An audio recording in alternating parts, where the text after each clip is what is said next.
Okay, everyone, this is my spoiler review of the Rehearsal Season 2, Episode 6, My Controls. Before I jump into my review, make sure to follow me on Instagram at Steve Varley Show. It could really help me right now if I get some Instagram followers for a lot of things, for me to be able to do more things on this channel. So if you really follow me there, I do fun little movie reviews and clips and memes, and you can find more content related to everything me. So with this finale of the Rehearsal, it felt more like a Nathan For You big event finale we've seen in the past. And what does feel weird and disjointed about it is that you get this big episode in the finale where last week was so short. I feel like the last two episodes of the season, the whole rhythm of the season kind of got lost and it became almost a different show. Not saying that's bad, but the pacing of it just feels off from going from such the shortest episode last week to now this huge episode that feels almost like a movie and more of an event. But it opens with Nathan having these actors we've seen in the show before read to be passengers on his plane. And it's interesting they show one of the actors ask Nathan if any of them said no, and they all said yes. When I've mentioned people, this kind of situation, would you get in a plane before with someone flying their first time, and most people obviously say no, so it was shocking. They all said yes, but it wasn't because they were actors, and actors will do any opportunity they get here. It's a competitive field. But it goes in the past to 2 years earlier, and now it's revealed, which Nathan hadn't revealed before, that he has been training to be a pilot. This explains why it took so long for season 2 to come out.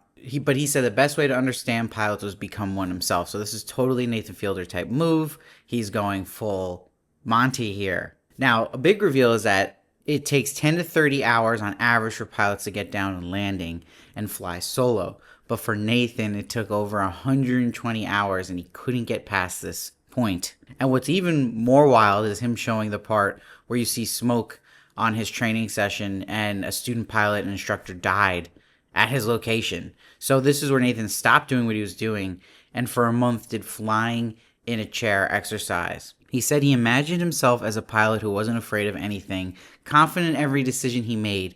I even went as far as visualizing bragging about landings to other pilots. This is also hysterical because while he's doing this, he's surrounded by cats. But it's proving his point about this exercise, about playing these different roles and rehearsing to be able to have a safer cockpit. And this is a point he's proving that he's argued in this show that you can train yourself to really be whoever you want to be through these kind of rehearsal and your mindset and through acting in a way and becoming a role. So he was just imagining himself as a better pilot and therefore he became one. And then he was able to fly solo and do the landing. I love though, he quickly gets in the clip of the instructor saying, "Good job, finally." And he has the narration, "My instructors told me I was the slowest learner they had ever taught." That was great. But over the next few months, he became a certified commercial pilot, which is awesome. This whole reveal of this was really cool to me and that Nathan was doing this, but it sacrifices the giving up on the Congress plot. He even reveals that in this episode. So he has a new final plan and wants to show a real flight, real passengers, which are going to be these actors, cameras in the cockpit,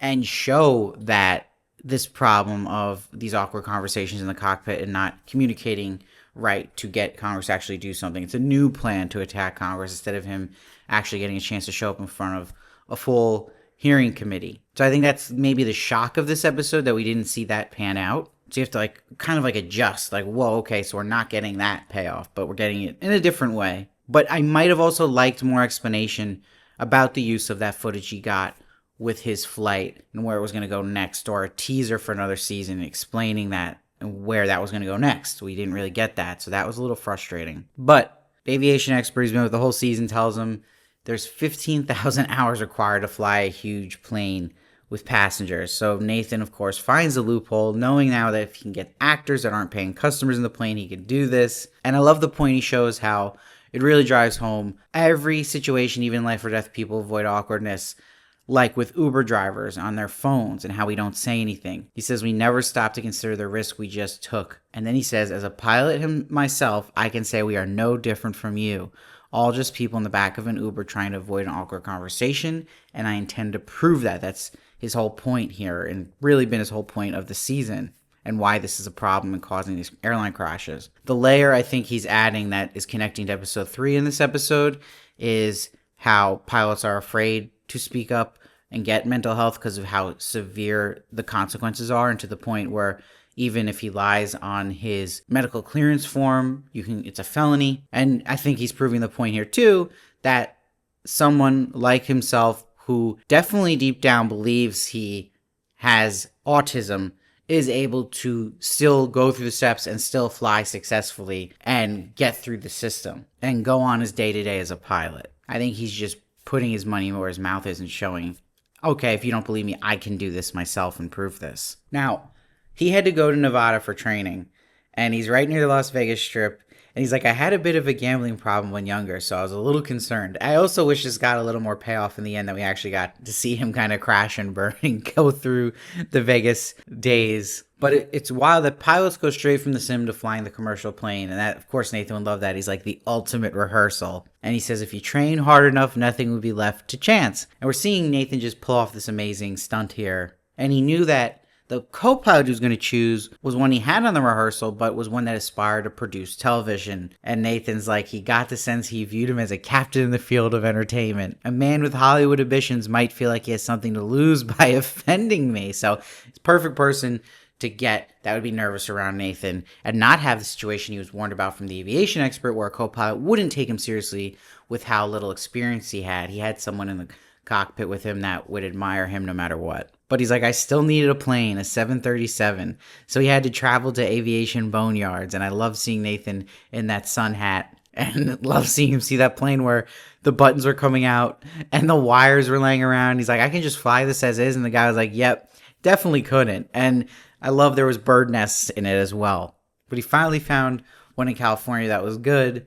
And the guy selling to him saying that the amount of seats was 33 times 6. And he's like, well, how much is that? And they can't figure it out. It was great. And he has a great narration when he finishes the training and says, I became the least experienced person licensed to fly a 737 in North America. So he's showing you how he's kind of broken this system and the loophole in it, and how quickly he was able to risk this many people's lives with so little experience. So he goes to a magic show to treat himself, and he talks about magic has to be natural. And that was the issue he had growing up trying to be a magician. We get to see Nathan Fielder home videos as a magician. So he studied how other people move to get better as a magician.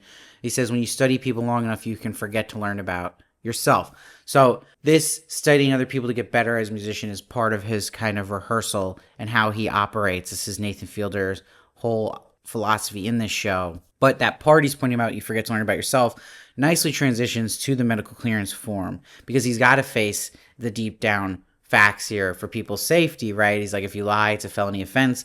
And that hits at the mental issue parts, the etc., which is clearly in his head, his autism. Now, that's why he shows himself go to a doctor to check and actually gets a scan, but it will take too long to get those answers before the flight. So Nathan looks on Reddit for similar situations, and he sees a thread where a first officer was found autistic and was concerned about it. And the responses were asking, like, why did you even get diagnosed? And someone also responding, one of us.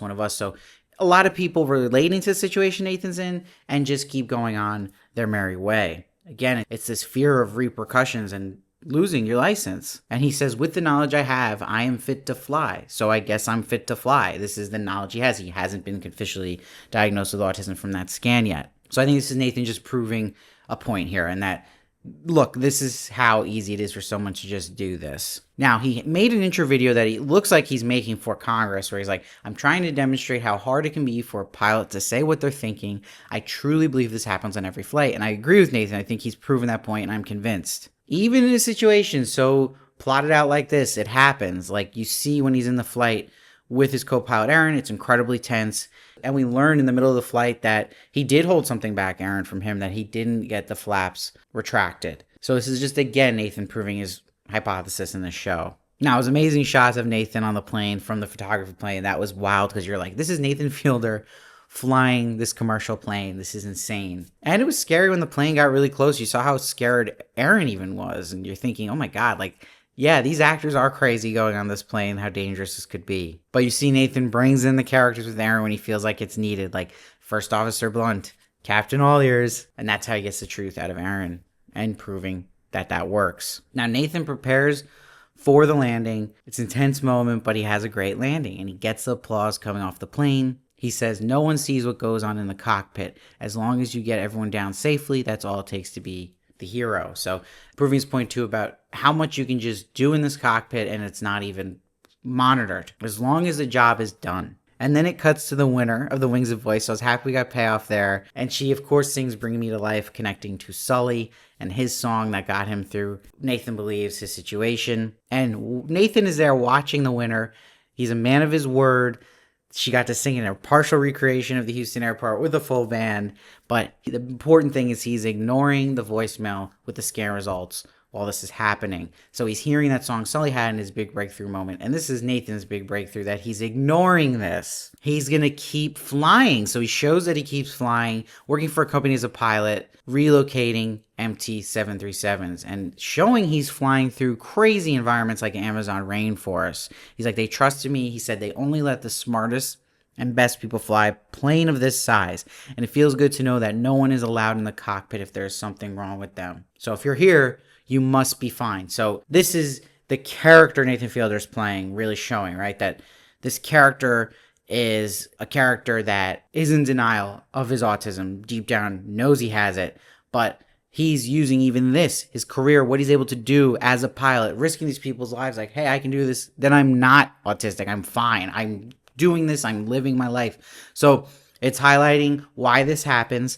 where this can come, and that fear of repercussions, and how do we solve this problem, and is this ethically right? I don't know, and I don't know if the show fully has an answer for that either. And I think he's just showing that these adjustments he's talking about getting into certain characters works, and that there has to be something changed about the process of becoming a pilot, whether it's easing up on the repercussions of opening up that you might have a mental illness and that they can work through it when you're first flying, something like that. They detect it earlier and work through it without these strict repercussions that would stop people at all from giving the truth and actually getting checked out. So I think that's a point Nathan's making too here. But I really like the finale. I just don't know if it really lands for the whole season as a whole and where it was going. I think Nathan kind of gets off into his own world a little bit too much in these last 2 episodes.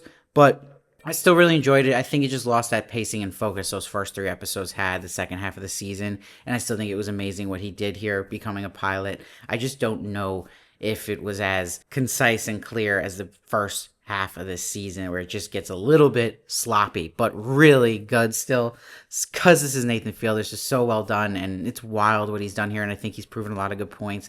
I just want more even episodes here. I think there's still more to explore here, and more of a final close off to his experiment in general, not just on the character of Nathan Fielder, which I feel like that did get its close off here in this specific story, but on the actual what's going to happen with Congress and change that could be made to aviation and that goal and what he's actually thinking about all that. I think we just needed more time with Nathan and figuring that out and closing out his accomplishments towards that. That's where I could feel like a little bit of a letdown for me. So I'm going to give the finale an 8 for its aspirations, for the wildness, attention of it, but closing it as a season, I don't know if it totally stuck the landing. I think it kind of did, but not totally. Let me know what you thought. I'd love to hear your thoughts on this. Really want to hear what you guys observed in it, what you took from the closing moments, because it's a complicated one. Like, this isn't simple stuff. So he's challenging us here. So I want to hear your guys' observations on this big time. Let me know. Please subscribe. I hope you enjoyed these rehearsal reviews with me. I do other shows as well. I'm doing movies.